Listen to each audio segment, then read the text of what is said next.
Cheers and welcome to Irondale Brewing, or I should say welcome back to Irondale Brewing. Been out of commission for a while. Short version of why is the video editing software that I used to use, Microsoft Clipchamp.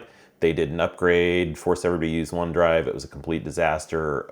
They lost all my stuff. So I switched to Adobe Premiere Elements. And the only reason I'm bringing that up is to say I appreciate your patience while I learn a new tool. It did put me in a better place. I'm coming up with better graphics, and I think I'll be much better off. So it was a little bit of a forced switch, but the learning curve put me out of commission for a little while. But I have not been sitting still brewing-wise. So what we're going to talk about today is Twilight Summer Ale Clone, which is a Deschutes beer that they don't make anymore, that I came up with. And you might be wondering, why do I have Sierra Nevada Pale Ale and Deschutes Mirror Pond Pale Ale out here? And the reason is I thought this could be a good intro, since you can't get Twilight Summer Ale anymore. And if you, many of you probably haven't had it, but it was a summer seasonal. It was one of my favorite beers. Deschutes makes a lot of my favorite beers. Mirror Pond is excellent. Black Beet Porter, their Jubal Ale, Christmas seasonal or winter seasonal is really excellent. And Twilight Summer Ale, I think they stopped making it in like 2018 and brought it back briefly, and now it's just out of commission. I see mixed messages online. I haven't seen it in quite a long time. So I wanted to try and recreate that beer. And the cool thing, as you'll see in the video later, is Deschutes used to put homebrew recipes. I do that in air quotes because they used to put it on their website, and it was just kind of loose. Here's grains, here's hops, and you figure out the rest. So it's kind of fun, and luckily with the Wayback Machine, I was able to go back and find get a screenshot from the recipe for Twilight Summer Ale from 2015, and that gave me a good starting point, at least to know grains and hops. And what I want to talk about style-wise, though, gets more into the yeast side of things, and kind of to give you an idea, if you're not familiar with a lot of Deschutes beers, kind of what Deschutes is all about. So the vehicle for that is these two pale ales. If you see these two, and I didn't have a Deschutes glass, so we're using another Oregon brewery, one of my favorites, Fort George in Astoria. But if you see these two in the store, you might think, well, these are both West Coast or Pacific Northwest in the case of Deschutes out of Bend, Oregon. Pale ales, they're probably the same. They're both pale ales. They both feature only Cascade hops. They both use whole cone hops. If you're a little bit more in the know, you might know that, yeast-wise, this is Chico strain, this is English ale. We'll talk about the differences between those two things in a minute. But these are actually very different beers and have very different objectives. The Sierra Nevada, which I'm assuming if you're watching this, I can't imagine you haven't had Sierra Nevada, because it's available all over the world. At least the way I'd characterize the goal or objective of the Sierra Nevada Pale Ale is to highlight the hops. It's not to say that the malt isn't present. This is an old school pale ale. I think in their recipe that they put on their homebrew recipe they put on their website, it's 2-row and Crystal 60, if I remember correctly, and it's Cascade hops. But the goal of this is feature the hops very heavily. The goal of Mirror Pond, also uses Cascade hops, is to create what I characterize as kind of a hybrid American-English pale ale. And by that, I mean the yeast comes into play. They use an English ale yeast. Ringwood is the one that they purportedly use. So that's already out of the gate going to give you some esters and fruity contribution from the yeast, whereas with the Sierra Nevada, it's going to be very neutral with the Chico strain. The other thing about Mirror Pond is they use some light Munich, and so that gives it a bready, toasty note that the Sierra Nevada just does not have, or at least not nearly as pronounced as the Deschutes. So to me, I thought it was a good way to, like I said, introduce people who aren't maybe familiar with Deschutes to their style, because that kind of carries through a lot of their beers. It's this what I like I said, like to characterize as an American-English hybrid. They tend to use Ringwood for most of their beers, from what I understand. And it's so, if you see these two in the store and you haven't tried this one, because I think it's available at least throughout the US and all 50 states, absolutely give this a try. Especially if you're used to Sierra Nevada, give this one a try and see what you think. This is like 5.6 ABV. This is 5. Like I said, both Cascade hops. Very similar on paper, very different beers. And that's why I wanted to kind of start with that as a segue into what I'm doing with the Twilight Summer Ale recreation. So let's just pour both of these beers and see what happens. Okay, so the Sierra Nevada And don't get me wrong, if I had to pick one and only one beer to drink the rest of my life, it would very likely be Sierra Nevada. This would probably be maybe a close second, or maybe a, excuse me, as I taste them today, I might change my mind. So brilliantly clear beer, and you know, great kind of pale, yellowy orange color, at least in this light. You know, pronounced hop aroma. I do get a little bit of kind of malt sweetness on the nose. But the, you know, again, the main thing is the hops. It's a showcase for Cascade hops. Let's pour before I taste, pour the other one. I could not get them both in bottles, unfortunately, but. So the Mirror Pond, I think, will look a little bit different. It's not going to be super dark. It's still a pale ale. Actually, they look more similar than I thought. I don't think I've had these side by side. The Mirror Pond is a little bit darker, a little bit less brilliantly clear than the Sierra Nevada. But visibly, yeah, I think you can see that the Mirror Pond is just a little bit darker. Tells you you're getting into maybe something a little bit different.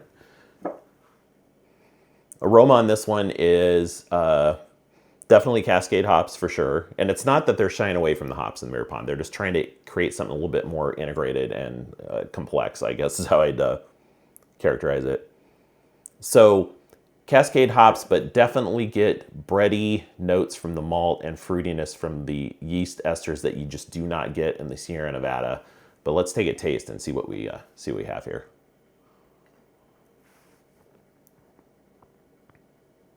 Yeah, I think the bitterness on this is a little bit higher than the Mirror Pond. So what I get out of the gate is all hops. There's a little bit of sweetness from the caramel malt, and it finishes nice and bitter and crisp.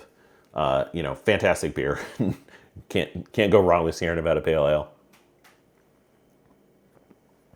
All right, but now let's compare this to the Mirror Pond. And again, on the nose, I'm just, as it's warming up a little bit and it's out of the can a little bit longer, definitely get more of the fruity notes from the yeast and more malt on the aroma than you get with the Sierra Nevada. Yeah, and this is just flavor-wise, they are very, very different. This one is, I guess I'd characterize the Sierra Nevada as very crisp and bright and punchy, whereas the Mirror Pond is very mellow, very smooth, super easy drinking, and the components are better integrated. The malt and hops and yeast all play well together. I'd say there's no one star of the show. And I don't know. I mean, if I really had to choose one today, I might go with the Mirror Pond over the Sierra Nevada because it is such a smooth, easy drinking beer. Just a fantastic pale ale. So if you haven't tried this, definitely get yourself some. And that is my way of, like I said, characterizing Deschutes Style to give you an idea of this Twilight summer ale that I was trying to recreate. And on the website for the Twilight recipe that they give you some guidelines on, it's a little bit hard to characterize. It's a seasonal. They don't really say what style it is. And I'll talk more about that when we actually taste my version of it. But the malts they list are pale ale, pale malt, or what am I saying? 2-row. And they get most of their 2-row, from what I understand, or most of their base malts from Great Western Malting out of Vancouver, Washington. So I did use that in my recipe. Karistan, which is a British crystal malt, and it's pretty dark. It's 30 to 40 Lovibond. Again, Sierra Nevada uses 60. And some Carapils and some Munich. So different malt bill. I'm a little bit surprised it's not darker than it is. But it makes for a very different beer. The breadiness in this one really comes through. Sierra Nevada, again, doesn't focus on that. And so the Twilight Summer Ale, it's those malts, and then for hops, it's Amarillo. I'm not saying in the right order. You'll see the brew day, and I talk a little bit more about this. Northern Brewer, Amarillo, Tettnang, and Cascade. So kind of a complex hop setup, and then English Ale for the yeast. And what I recall this being, I haven't had it in probably 10 years, maybe a little bit less, but what I recall this being is a just super easy, great summer beer, not too light, not too heavy, fruity, hoppy, but not too bitter, and just a really, really well balanced beer. And balance gets a bad rap in some ways. It can come off as saying it's boring. Not a boring beer, and I remember it just being nice and fruity and refreshing, and I used to get it every time I went camping in summers, and I really wanted to try and recreate that. It's difficult without having the actual beer, but that's kind of where I'm coming from on this. And if you'll forgive me, I do have a lot of notes on this. I just want to make sure I'm not missing anything for the intro. Yeah, I think that pretty much covers it.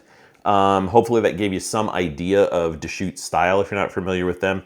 And next we're just going to go into some brew day footage, and then I'll talk about my version of it. And in the interim, since some of the stuff has been so protracted, I was able to enter that beer into a competition and got some judges' notes back, and we'll spend a lot of time doing some discussion and troubleshooting when we try the beer. First, here's some brew day footage. Not a lot. I was online with my fellow brew tubers, so I got distracted a lot. But I'll show you what I got, and then we'll give it a taste here in a little while. So as we mill some grains here, let's talk about the recipe. The challenge here is that I can't get the beer to have as a reference, but on the Deschutes website in years past, they've given a bit of an idea of how you might recreate this beer as a homebrew recipe. So here we have a screenshot. It's not the greatest quality. I apologize for that. But basically, they say you want to shoot for an original gravity of 1046 to 1054, final gravity of 1011 to 1017, and you want to ferment relatively cool at 65 Fahrenheit using an English ale yeast. And they tend to use something called ringwood, from what I've read. For grains, they say to use a pale malt, some Carastan, which is a British crystal malt. Talk about that in a minute here. Some Carapils for the usual reasons of head retention and mouthfeel, and some Munich to add a little bit of rich, toasty, bready complexity and a little bit of color to the recipe. And for hops, they list Northern Brewer, which is apparently a favorite of Deschutes, and that'll give you some woody, piney notes, Amarillo, Cascade, and Tettnang, which is German noble hop. So I think those play really well together. It's citrus, woody, earthy, spicy, kind of all mixed together. Now, in terms of what I actually did for the recipe, this is the fun part. I went with 81.9% Northwestern Pale Malt, and specifically I went with that malt from Great Western Malting out of Vancouver, Washington, because from what I understand, this is where Deschutes gets most of their base grains, and I wanted to use that Northwestern Pale Malt specifically since it's kilned a little bit darker than something like a plain old Breeze 2-row. Should give a little bit of bready, toasty character, and I've even seen some people compare it to an English pale ale malt, so I thought it worked great in this recipe. And I also added 8.5% Munich for more of that bready, toasty character, 4.8% Carapils, and 4.8% Carastan, which in addition to contributing even more color, will bring a little bit of honey-like sweetness to the batch, because again, it's a British crystal malt. It is not as kind of fruity, from what I understand, as say, a normal caramel malt. And it is kind of dark, 30 to 40 love bonds, so I didn't want to go too crazy with it from a color standpoint. And the last thing to figure out was the hops. Well, actually, next to last, you got the yeast to worry about as well. So I decided to use Northern Brewer at 60 minutes for 18.8 IBU. That seemed to be the most logical hop to use for the bittering in the mix that they listed on their website. And then I kind of layered in the rest of the hops that they listed to get kind of what I was hoping was would be a good mix of things. Cascade at 30 minutes for 7.1 IBU to get a little bit of bittering from Cascade, but mostly shooting for aroma and flavor from the Cascade, not leaning into the Cascade hops too hard in this particular recipe. Tettnang at 15, German noble hop again, give you that spicy floral, and that seemed like a good place to add it. Again, we're making this up as we go along. And then lastly, the Amarillo, I wanted to use that mostly for the aroma characteristics, so I just put some in at 5 minutes left in the boil. And I also dry hopped the Amarillo.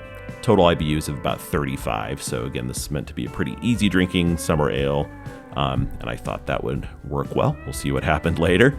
And then lastly, the yeast. Okay, so the yeast, I decided to go with Fermentus SO4. I did not want to get too experimental with the yeast because, again, first attempt at this recipe, I wanted to use an English ale yeast. That's a tried and true workhorse. Give you a little bit of those kind of estery, fruity characters from the yeast. I decided to shoot for an OG of 1051, do primary fermentation temperature of 65 Fahrenheit, just like they suggested, until it hit about 1018 specific gravity, and then do a 2-day diacetyl rest at 70. And this batch wound up, well, I was shooting for a final gravity of 1013, we'll put it that way, and that gives you an ABV of about 5.0. So that's kind of where I landed on all this stuff based on the screenshots, watching myself jerk my mill around there, the screenshot on the Deschutes website from about 2015. And I like that they kind of put a note at the bottom there that said basically time, temp, and amounts are your challenge as a brewer. So it's a fun, I thought it'd be a fun project, and we'll see how it came out here in a little bit. I do not have a ton of brew day footage because I was on a call with my fellow brew tubers while I was brewing. But here we see the Afterglow Pale Ale Brewzilla profile getting heated up. The groundwater was pretty cold early in the morning. Started about 50 some degrees. And here we are mashing in. I can't remember the total grain weight for this batch. Doesn't really matter the percentages or what matters. One thing I did want to comment about that I've noticed my last couple of brew days is after I mash in and kind of late in the brew day and the next couple of days, I find that I'm having a lot of sinus congestion. So I think the next time I mash in on a batch, I'm going to try wearing a mask. I think the grain dust is starting to get to me. I just thought I'd bring that up in case other people have seen anything similar when they brew, but basically this is just mashing in. I keep saying this, but I will one of these days do a video of my entire process with the Brewzilla. I do have, I think, a pretty well dialed in profile at this point. This particular batch went super great in terms of temperatures and hitting the marks on the temperatures at the various phases, and I think I have that pretty well dialed in, so I do want to share that. And it makes brew day a little bit more enjoyable. We got less to worry about, plan it out ahead of time, and then the Brewzilla just kind of does its thing, which is makes it kind of enjoyable, and also helps me plan out ahead of time, think through what's brew day going to be like.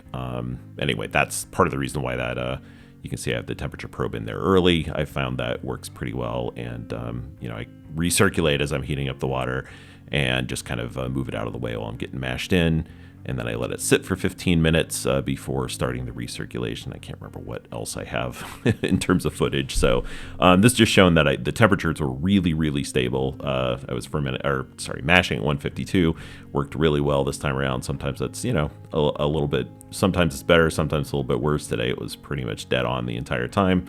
Quick check of the recirculation with that Sergeant Sparge head that I found works pretty well. I need to get it hanging down the middle there better, but it cleared up nicely through the course of the recirculation for the mash. And I think next we're getting the steam, or coming up to a boil here. And I am getting better about letting it come up to a boil, get a good hot break going, throw the boil hops in, and then put the steam condenser lid on to try and avoid the hop explosion factor that I've had happen a few times. Again, they were jumping to right in the fermenter because it was a weird brew day. I get distracted when I'm on a call with my fellow brew tubers. And you can see here I did have the hop explosion problem again. I think I did 55% heat during the boil with the steam condenser lid on this time. Clearly that's still a little bit too much, so I'm going to try like 50% next time and see how that goes. And then here we have it in the fermentation chamber right after pitching yeast and getting it in there. This batch I was not planning to do pressure fermentation per se, just keep it under 5 with that spunning valve. And this is kind of a quick fermentation montage over several days. And I put up the chart here in a second so you can kind of see how things went. It came out a little bit higher than my target gravity. I think it was more like 1050. No, actually I nailed my target gravity, 1054 for the OG. It did finish pretty dry, a little bit drier than I was hoping.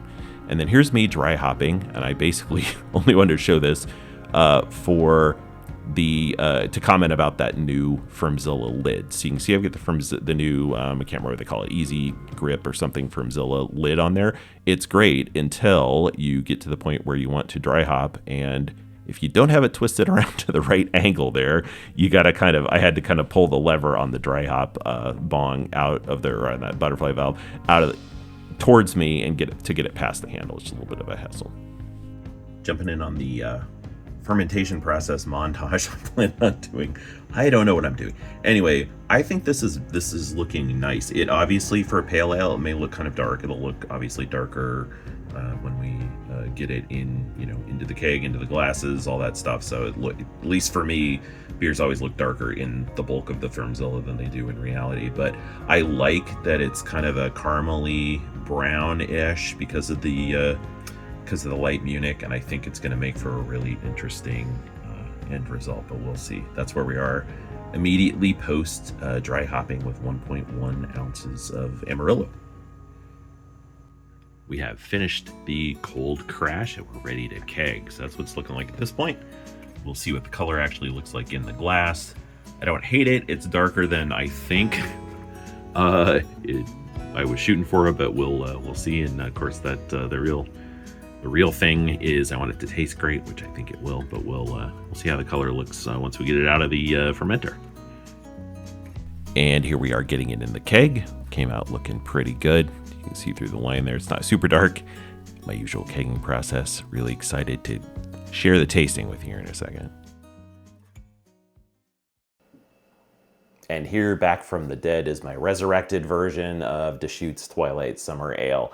I'm going to go through kind of just what my impressions are, and then I am going to look at my notes to go over the judges' comments. And I apologize in advance that I'm reading, but this, I think the main thing for me is it proved to be a really interesting beer to do a lot of troubleshooting and learn a lot about a lot of stuff that I did not expect to be kind of getting into. And that's another reason for the delay in the video, is because I ended up doing a ton of research and reading and balancing pulling the various levers on software and seeing what happens and all that. So anyway, this is version 1. I'm definitely planning on doing this one again, because the other thing I want to do more of is pick a beer or two and really brew it several times and really get it dialed in. I don't tend to do that, as you can tell from my videos. I like trying different stuff, and I don't think that is doing me any favors in terms of kind of honing the craft of brewing. So I think this is an interesting beer to me because I used to love it. You can't get it anymore.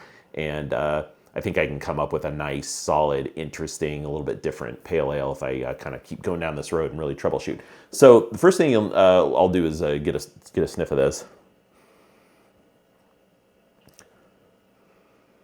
So not a lot of hops. I was hoping for more, given that I dry hopped with Amarillo, but we'll talk about that in a second. But a little bit of hop aroma, a little bit of malt aroma. We'll see what happens as it warms up a little bit. And then appearance-wise, I don't know how well you can tell. That's why I got this little flashlight. It is not clear. It's not fully hazy. It's just kind of And talk about what I think is going on there. I'll try not to shoot the light right into the camera. But you can see it's not, it's just kind of, I wish it was a lot clearer. And given that I, tend not to have a lot of trouble with beer clarity, and this one I use silifine in the keg, that's a little bit perplexing, but we're going to talk about that as well. I do like the color kind of range it's in. It's not super light. It's not super dark. It came out, I think, a pretty decent color. I don't remember what the SRM is. I'll put it on the screen. But yeah, I kind of like that. If it was clearer, I think I'd be pretty happy with it. Head retention's pretty good. I think as I have a couple sips here, we'll see good lacing on the glass. At least I have historically. But now we're going to talk about the taste. And I'm going to take a taste. I'll give my characterization, and we'll go through judges' notes and talk about what I'm going to do for version 2.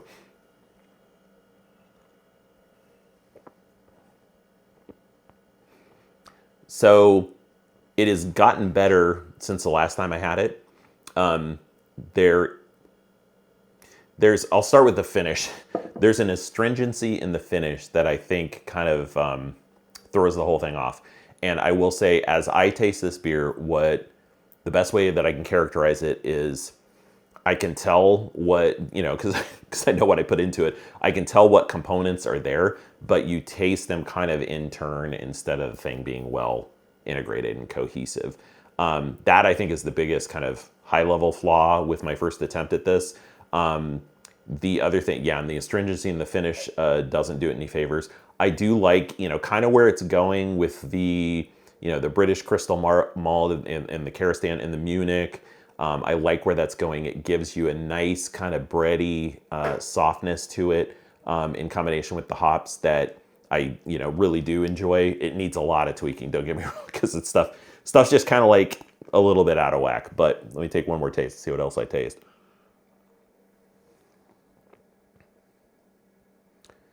Yeah, so fair amount of bitterness. I don't like the character of the bitterness. I'll talk about that too.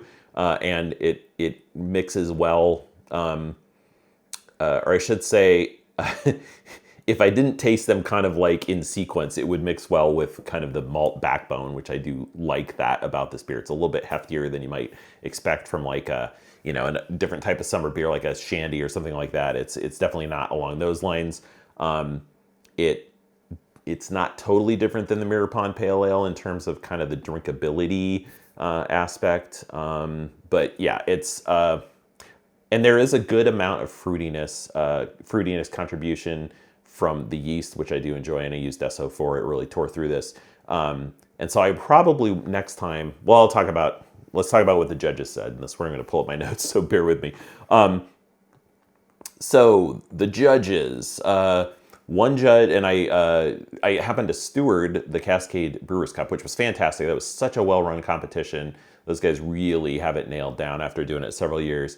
It was at Watts Brewing in Woodinville, Washington, which is a just awesome area. And my wife and dog came with me, kind of made a weekend of it. It was really fun.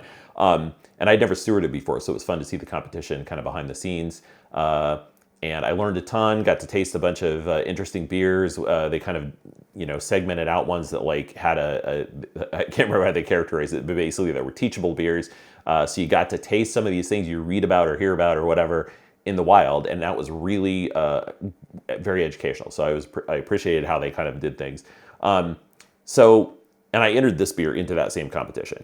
So one judge gave it a 33.5, another judge gave it a 36. So that kind of is the not great, not bad sort of territory, which I would kind of is exactly how I'd characterize this. It's like I don't hate it, but I don't really like it yet, but I think I can get there. So more than the scores, I was really interested in the feedback that they gave, because, you know, I taste certain things, other people taste different things. Judges have tend to have very tuned palates, and they would definitely be able to characterize things probably better than I can at this, point in my experience as a beer tasting person. So the specific comments that I thought were most relevant were hop aromatics lower than desirable, some detracting estery aromas / flavors, banana, vanilla, and almost soap-like. And that one is really interesting, and I'll talk about that. I can talk about all of them, but and not hazy, but not brilliantly clear. That's a good characterization. And this, for me, this beer needs to be clear. The hop flavor is lacking, and the bitterness is lower than appropriate for the style. I would agree with that one. The interesting thing is, as you're drinking it, I would say, yeah, the hops need to be amplified a little bit. But as you saw, that hop explosion thing is doing me no favors in the kettle. So I definitely got to fix that next time. Figure that out where the hops are staying in the beer. I think that would help. But the interesting thing is the hops really come through in the finish in a not super pleasant way. Astringency in the finish was another comment, and thin mouthfeel. So I'm going to kind of go through each of these to talk about kind of what, kind of my take on the cause and what I'm going to do next time to fix it.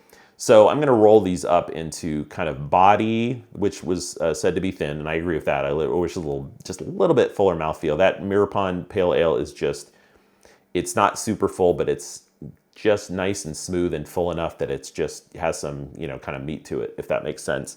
So I rolled some of these comments up into a few categories. The first one is body, malt hop balance, and overall bitterness.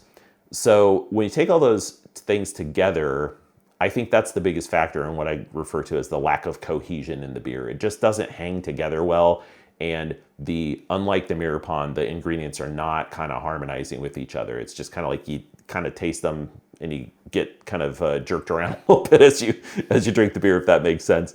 So I think the main thing there is the fact that it over attenuated. So I think next time the fix is going to be I'm gonna mash much higher. I don't know what I was thinking at 152. I'm going to do more like 155, 156, something like that. That will leave some some of those dextrins behind to give it more body, and I think that's going to kind of act as a connective tissue for all this stuff to hang together better, is my theory. And again, the reason I'm going over this too is not only to share my thoughts, hope you learned something, but also if you have comments about this stuff or you think I'm way off, I would be very interested, because I do want to make this beer until I get it right. So I think that's the big thing. Assuming similar efficiency with the yeast and whatnot, The obvious lever to pull there is the mash temp. Just raise the mash temp, and hopefully that'll give it more body and kind of help some of this stuff hang together better. Okay, so the estery and soap-like aromas and flavors, and why it needs, or the other comment, it needed higher hop aromatics. So I don't get banana and vanilla out of this beer. I don't really get soap either. But I do know where that might be coming from for someone who tastes it in this beer. And I did quite a bit of research on this, probably more than I should have, another reason for the delay for the video. But Amarillo hops, apparently in particular, are tricky to dry hop with because they are very high, and I'm going to say these wrong because I've only read these words, I've never spoken them out loud, so you can make fun of me in the comments. They're particularly high in terpenes, linalool and geraniol, and those particular compounds are also found in things like soap and cleaning products. So I think the mistake I made here is I dry hopped with Amarillo at a pretty high rate for this beer, 1.1 ounces, and I dry hopped cool, and I dry hopped after fermentation was done. So I think the problem there is there was no chance for the hops to do anything in terms of biotransformation. And don't get me wrong, I believe biotransformation is a thing. I roll my eyes a little bit thinking it is something you need to worry about. But in this case, I may become a believer, because what should happen with Amarillo hops, if you throw them in maybe a little bit warmer and while fermentation is still going on, is that those compounds that can give you the soapy stuff get transformed into more citrus flavors, or aromas, which I'm not getting out of this very much. I'm getting more plum and stuff, which is probably coming more from the yeast than the hops. So I'm going to try that next time. I'm going to dry hop warmer towards the end of fermentation, but whilst there's still some yeast activity going on, and see what that does. The other thought I have, but I don't want to do this as version 2, is use hop extract. So like the Abstracts, Amarillo oil, I think it is, or whatever form it comes in. It's an extract, because then it's already the way that you want that to be, and you can just kind of dose it for the aroma that you want to get. But I do want to try it with, again, with the pellets next time to see if I can. I think it may make a believer out of me, like I said, of the biotransformation thing. And it would be educational to try. I tend to dry hop kind of like I do, cool, and after fermentation is done. And I kind of want to get a sense of, okay, well, in this case, given those particular hops, what's going to happen if I do it warmer and while fermentation is still going on. The other thing that I think contributes both to the issue with the dry hopping and that soapy flavor, or aroma, actually, it's more in the aroma than the flavor, is the fact that I did it in my all-rounder. So the contact time of the dry hops with yeast still in there, the yeast cake at this point, not much activity going on after it hit final gravity, that contributes not only to the dry hopping issues, but also I think the clarity issues, because I think probably what's going on is that the hop oils combined with the yeast in suspension and didn't let the cold crashing, because the hops were still in there during cold crash, I think it didn't let it do its job. And then the silifine, if the hop oils are combining with the proteins in the yeast that's still in suspension, the silifine can't do its job. And I'm kind of basing that on stuff I read and kind of like intuiting what might have happened there. But I think that's something worth trying. So dry hop warmer and use my triconical instead of my all-rounder, and do a yeast dump at the end before I cold crash, so we don't have the hops in there the whole time. Contact time is shorter, warmer, just a little bit warmer. Maybe I may do it as part of the diacetyl rest, something like that. And I think that will make a huge difference in a lot of these areas. We'll see. And I think I don't want to change the yeast because I don't want to change too many variables at once. I kind of want to start fine-tuning a couple of things that are just obvious, like you got to do, try X and Y and see what happens. And then the clarity, I kind of covered that basically, is that, use a different fermenter to get that stuff cleared out of there before you cold crash. And I think that'll make a big difference. And the astringency in the finish, that is, like I said at the beginning, my biggest, the biggest flaw with this beer. If it wasn't so astringent in the finish, it would be not great, but I think a little bit more enjoyable. I think that is mostly due to the thinner body than what I was shooting for in terms of the final gravity. It was lower than I wanted. But here's the thing, the water chemistry, I got that way wrong. I think in my head, I'm like, well, we're getting a kind of, it's a pale ale-ish, but it's we got a lot of malts in there. So what I want to do is do a sulfate to chloride ratio of 2:1 to really bring out the hops. That was absolutely the wrong thing to do here. I think next time I'm going to try more like 1:1 because, again, like I said at the beginning, you want this beer to be balanced. And I think I was just thinking about it wrong when I was developing the recipe, and tasting it and going back and tasting that astringency in the finish and all that. I think that's the thing that really stands out to me, is just shoot for a balance of 1:1. And then I'll probably I'll put the water chemistry on the screen, but I think I'm going to raise the chloride up to 75 parts per million and then cut the sulfates down to 75 parts per million, meet in the middle, hopefully have a much better balance and harmony between the hops and the malt, instead of these hops trying to kind of, I don't think it's necessarily bad that they kind of punch through, but they, given all the other kind of out of whack factors with this beer, they punch through in a bad way, if that makes sense. And again, this beer, it's not undrinkable or anything. I'm being pretty nitpicky because I really want to learn from this batch, and this is one I'm going to brew several times and get really dialed in, is my plan. So final thoughts here. The first attempt to recreate this beer didn't come out that great. It didn't come out as well as I would have liked. It didn't get totally slaughtered in the competition, but it's kind of like meh, which I'm not going for meh. I'm going for, the beer that I remember from camping in the kind of mid 2010s. It's hard to recall, but I think I'll know when I get there, or at least it'll be close enough that I'm like, yeah, I think that's it. And I'm really glad I submitted to the Cascade Brewers Cup. I'd never brewed it before. A lot of people say, don't enter a beer in a competition if you've never brewed it before. I think this was invaluable for me to get it way closer to what I'm looking for in a version 2. So I was really happy that I did that. So anyway, that's the beer. I think I'll stop there and just kind of do a roundup of what we got coming up, because like I said, I haven't been standing still here. Probably next will be a Maibach grain to glass video. That beer, I had the first taste of it today, and it is much better than this one. Really like where that one's, it probably needs another week or two of conditioning, but it's coming along nicely. And then Brewtubers did an interesting kind of unofficial experiment where we spun a wheel and everybody got random malts and hops that you have to put together in a recipe. So that was really fun, very challenging. I got a mix of, my two malts were wheat and caramel 120. So that made for an interesting challenge. We'll see if what I came up with is going to work or not. I think I'm brewing that this weekend, actually.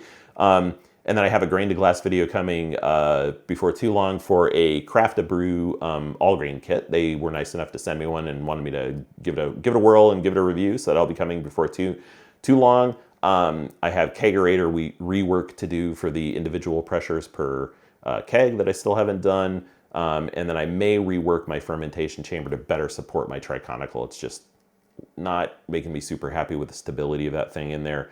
And then the last thing I think I'll do is probably a deep dive into my Brewzilla profile, because I've been working on that quite a bit over the last 3-4 batches. And I think I have it, if you're into this stuff, if you're not, you don't care, but I think I have the automation and the temperature changes and all that stuff dialed in pretty darn well, that I'm happy with it. So I will probably in one of these brew days kind of try to combine the two and talk about the brew profile. And I think that's about it. It is great to be back. The last thing I want to do is thank everyone for watching and subscribing. I don't say that nearly enough, but I really appreciate everyone. And again, I appreciate your patience as I kind of work through this transition, changing software. Hopefully it won't be too horrible on the viewer's side. So with that, I think I'll stop and say cheers, and we will see you in the next one.